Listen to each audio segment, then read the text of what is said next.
Hi guys, I'm Shmi. Hello, welcome back to the channel and welcome today to a full look at one of the stars of the 2019 Geneva Motorshow. We're on the Koenigsegg stand and this is their new Jesko. It is a megacar with 1,600 horsepower. It has ambitions of reaching 300 miles per hour. I went to the Koenigsegg factory a couple of days ago and had a look under the skin, but here it is, the completed car, and I've also got the key so we can check out the auto skin. So let's take a full look at this inside and out and explore the new Koenigsegg Jesko. As the Jesko is spinning here on the turntable in front of us, you can very quickly get an idea of what this car is all about. It's Koenigsegg's follow-up to the incredibly successful and very fast Agera RS, coming into the lineup alongside the Regera but with a very different purpose. The Jesko is all about brutal track performance, and you only have to look at it to know that that's the name of the game. So in the Koenigsegg lineup, it sits alongside the Regera, but doing things entirely different. The Regera is more of a luxury hyper grand tourer, you could almost say, that introduced Koenigsegg direct drive, basically a gearbox with no gears, whereas this is purely internal combustion engine as opposed to a hybrid with their brand new Light Speed transmission, a 9-speed gearbox that, get this, has 7 clutches. 7 clutches. That's a little bit more advanced than a normal traditional dual clutch, and we'll talk more about that as we explore it. I'm going to open up all the different body panels, show you inside the engine bay, we'll check out the interior, talk about the aerodynamics, take a look at the particularly clever new instrument cluster that they've installed as well. But just to give you some of the headline numbers, at 250 kilometers per hour, the Jesko has 880 kilos of downforce, over 1,000 when it speeds up even further. It has an ambition, if you have the non-track version, this is the track version of the Jesko, to reach 300 miles per hour. And you can believe that Koenigsegg can do that because the Agera RS reached a peak speed for a production car of 284, and when it did the run in both directions, the average of 277.9 miles per hour, breaking a record that had stood up to that point for nearly 80 years. Christian himself has also just arrived on the stand, having revealed the car just here at Geneva. But let's take a good look at this. Take it all in. The door is opening up. The doors have this auto skin functionality which you can control from the key that I'm going to show you quite shortly as well, to see how that works and how it all interacts and how you can control it.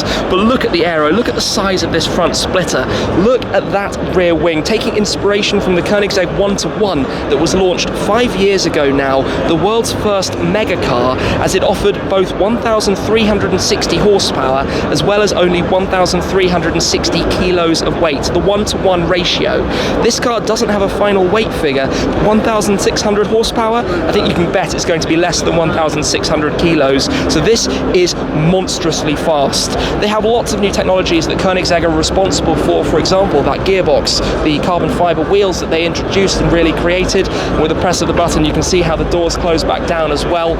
And then this active rear wing, the top-mounted wing for the best possible downforce effect on the underside with the dual layers, the large end plates, traditional Koenigsegg styling, instantly recognizable as a Koenigsegg car. For example, the way it swoops in towards the rear like the Regera, even the exhaust tip in their normal style, these side intakes, absolutely ginormous with the cooling and airflow all controlled and directed around the car. Basically, for the Jesko, they've jumped in at the deep end with a seriously hardcore, track-focused monster that we just know is going to be undeniably fast.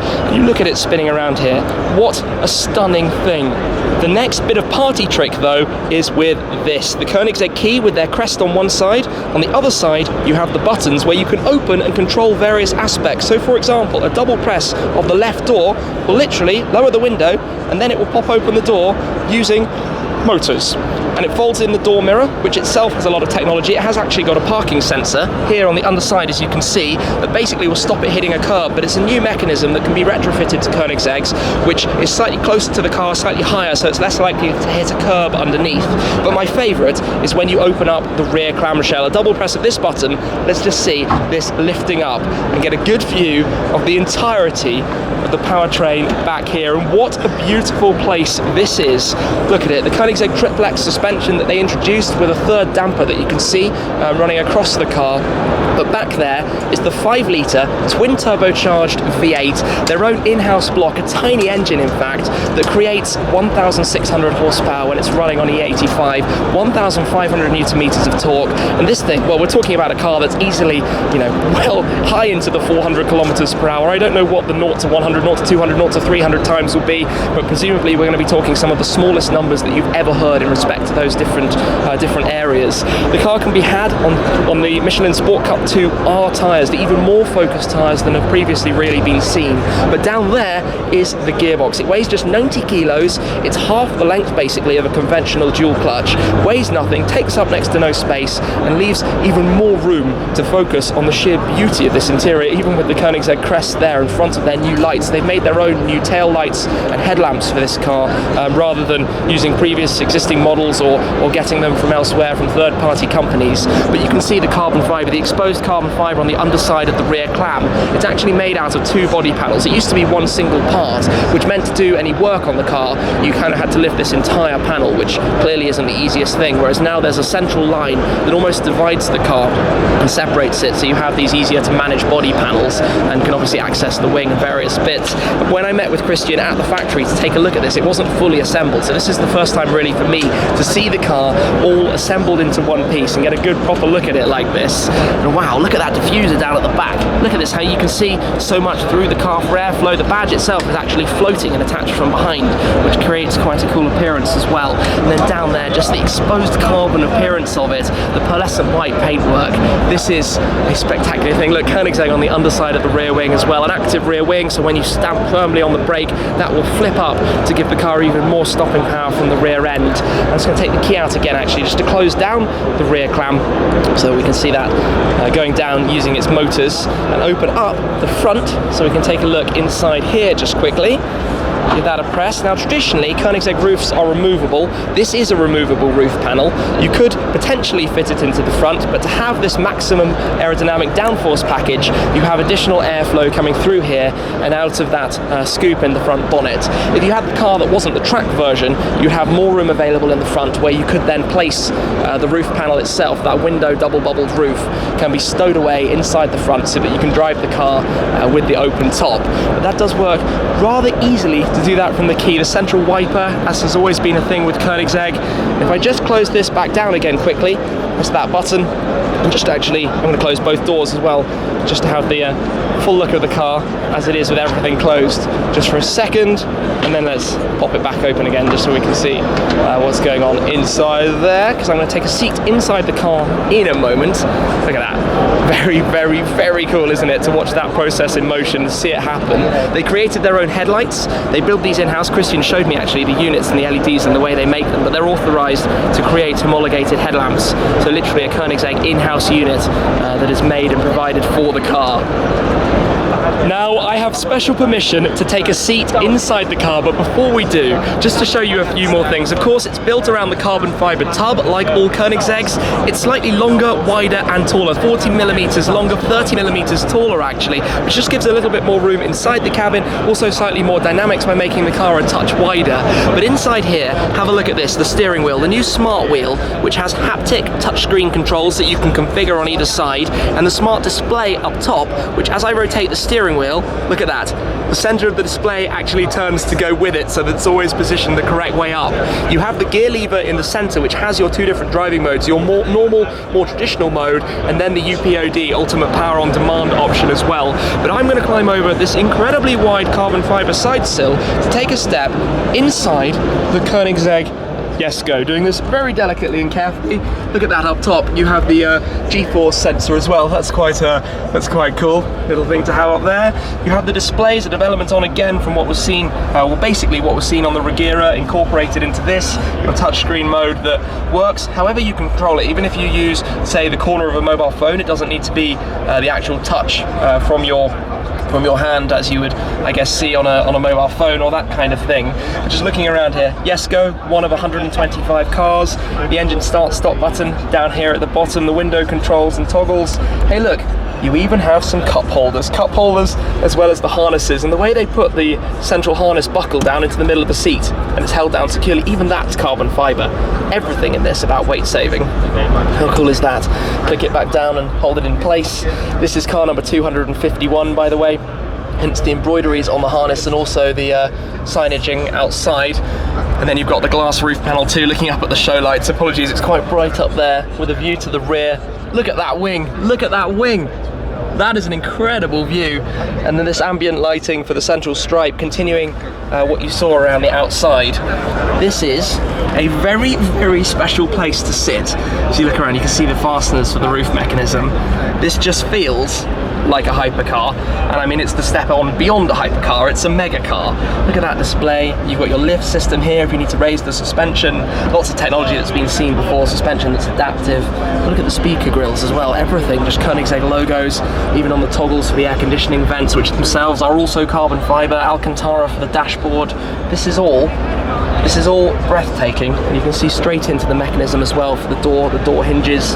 Look down at the pedal box, illuminated with the green glow. I guess you can change the lighting colour, but down there the Koenigsegg crest as well, worn on the pedals, at the footwell. The Koenigsegg lettering at the bottom of the steering wheel. Everything about this interior is very, very special and looks incredibly cool. So you do have the shift paddles if you do want to drive it in the normal manual mode, as opposed to pulling it all the way down. You can see that the symbols up on the top of the gear lever, although in the chrome quite hard to actually focus on it, but reverse, neutral and drive to the normal left side, and then you can push it to the right to have a more kind of traditional, I suppose, sequential, where you can bang the gear forwards and backwards, or you can pop it into ultimate power on demand. So let me just take a gentle and careful step back out of the Koenigsegg Jesko, where you can control the doors as well, by the way, by a touch on here. Door mirror swings out while that's in the process, because this has all the sensors. You've got a 360 bird's eye camera, you've got a temperature sensor on the outside, you've got the parking sensors to make sure it doesn't hit anything. You just have all the tech, all the luxuries, all the mod cons in a car that is, quite frankly, this brutal. And how amazing is it to see it here, fully completed, after visiting the factory while some of the body panels hadn't yet been installed. Christian showed us around before the rear clam had been fitted, before the interior was fitted. That was my first look really at the interior of the car. And the wheels of this, by the way, the front wheel was under 6 kilos, the rear wheel was at about 7 kilos, the carbon fiber wheel options. That is next to nothing for a 21-inch wheel. That's one of the crazy things. And then you can see that split bodywork again, but all the finishings, and look at that, look at the triplex suspension that you can see straight through with the strut base underneath it. Everything just looks remarkably special and incredible, a proper tribute to Christian's father, that can also do this and be opened back up, pop open the rear and see that. And in the front, although you can't see it with the carbon fiber piece, there's a new triplex suspension up front as well. The first time Koenigsegg have done that in the front of a car, but that basically means that it can have that same dynamic control up front that it has at the rear, all basically optimizing performance and turning this thing into an absolutely ridiculous machine that is somehow road legalized, even though you look at it and you have the wing that looks quite like that. I just can't get my head around the insanity of this. Everything about it is very, very cool. And then down at the front also, just talking about those split body panels, it's the same here with the front fender that has the join in the center, all very much focused around that central line that runs up the entire length of the car. So I'm just going to, I'll leave that open because people are looking at it and I think enjoying the engine bay currently being revealed. Ginormous carbon ceramic brakes, absolutely massive discs inside there. I like the accent pack on here, of course, the yellow and blue of the Swedish flag, but then the green touches as well, just complements, or contrasts I should say, against the white paintwork. The carbon, the exposed carbon, all stunning, the paintwork stunning, and a huge congratulations really to Christian and the team for actually managing to launch this car. The Koenigsegg Jesko, a technical specification for you just to see a little bit more of that information. 1420 kilos actually for the full weight of the car, 1600 horsepower, 1420 kilos. And some more of Koenigsegg's technology and functions that they've created at 275 kilometers an hour, 1000 kilos of downforce. These numbers just don't really make sense, do they? They are from a different stratosphere in terms of what this car can achieve, what it can do, and how crazy it is. The way that motorizes and just closes itself back down and then is secure and then offers the level of downforce that this car actually does manage through that rear wing. And then that's what happens, by the way, when the brake pedal is pressed. You can see just how it pivots itself slightly further forwards, mounted from above, all to keep it as smooth as possible. That's the reason you have basically nothing on the underside of the rear wing to maximize the usability. And obviously the wing itself has to sit within the proportions of the body, which is why the boomerang shape comes about, so that for homologation reasons it's not extruding beyond the body panels around the car. And like I said, inside, number 251 represents this car's build number in the 25 years or so since Koenigsegg was founded and started creating the cars like this that we enjoy looking at so much, and I'm sure quite a few owners out there enjoy driving. The triplex suspension. Oh, you can just see it behind that carbon piece back there, the triplex damper, the third damper that you have up at the front, of course, one on each side, and that additional one across as everything just starts opening up again. Auto skin, using the ghost button on the bottom, actually will open it all at once, which is even more special to actually watch. So here we have it, the Koenigsegg Jesko that's been revealed here at the 2019 Geneva Motorshow, completed and finished. An opportunity for us to take a look at the interior, to take a full look at all of the details in its final appearance with all the body panels and everything set. So wow, congratulations again to Christian and the team. Big thanks to everyone. I enjoyed the visit immensely to start learning about the car. Now to be able to be here and see it, can't wait to film some more with the Koenigsegg Jesko in the future. That's it for today though. Thank you very much for watching, guys. I appreciate your support, and I'll catch up with you again very soon. Cheers.